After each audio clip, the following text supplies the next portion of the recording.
প্রাচীন ইতিহাসের নিদর্শন হিসেবে বাংলার একাধিক জায়গায় এর খোঁজ মেলে। ঠিক একই রকমভাবে উত্তর 24 পরগনা জেলার বসিরহাট মহকুমার হিঙ্গলগঞ্জের মাহমুদপুর প্রাচীন ইতিহাস ঘাটলে দেখা মিলবে মামুদপুর জানা জমিদার বাড়ির।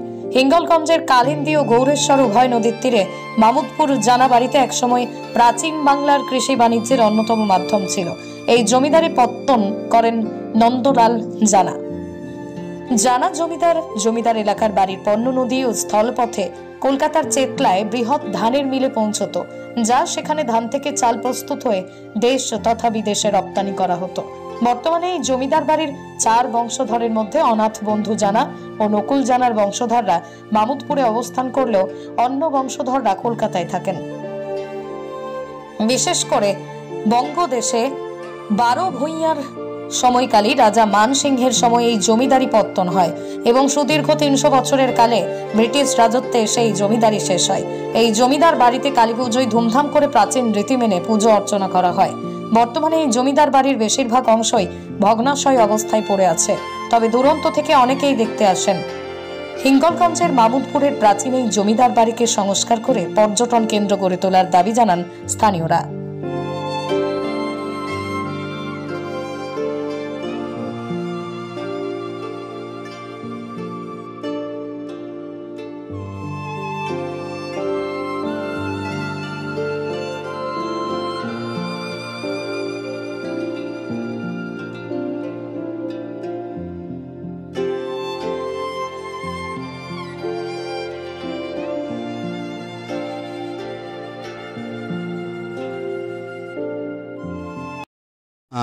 আমরা জানাবাড়ি সম্পর্কে যেটুকু জানি সেটা হচ্ছে মানে যখন রাজা প্রতাপাদিত্য বা 12 ভূঁইয়ার মধ্যে অন্যতম প্রতাপাদিত্য বা আকবরের সেনাপতি মানসিংহের কালে সেই সময় কিন্তু সুন্দরবনে 12 ভূঁইয়াদের একটা ব্যাপার ছিল, রাজত্ব।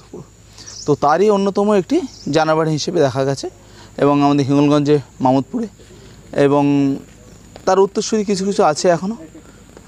সে যুগে যারা প্রতিষ্ঠা করেছিলেন তারা মূলত জমিদারি পরিদর্শনের কাজের জন্য, জমিদারি কাজের জন্য। তো আজকে সেই জানাবাড়ি ঐতিহ্য অনেক বেশি ক্ষীণ হয়ে দাঁড়িয়েছে। তো ওটাকে যদি আমরা হেরিটেজ হিসেবে আগামী দিনে প্রতিপন্ন করতে পারি তাহলে বোধহয় আমাদের পক্ষে, সুন্দরবনবাসীর পক্ষে এবং হিঙ্গলগঞ্জবাসীর পক্ষে সেটি অনেক বেশি গুরুত্ব পায় বলে আমার মনে হয়। ধন্যবাদ।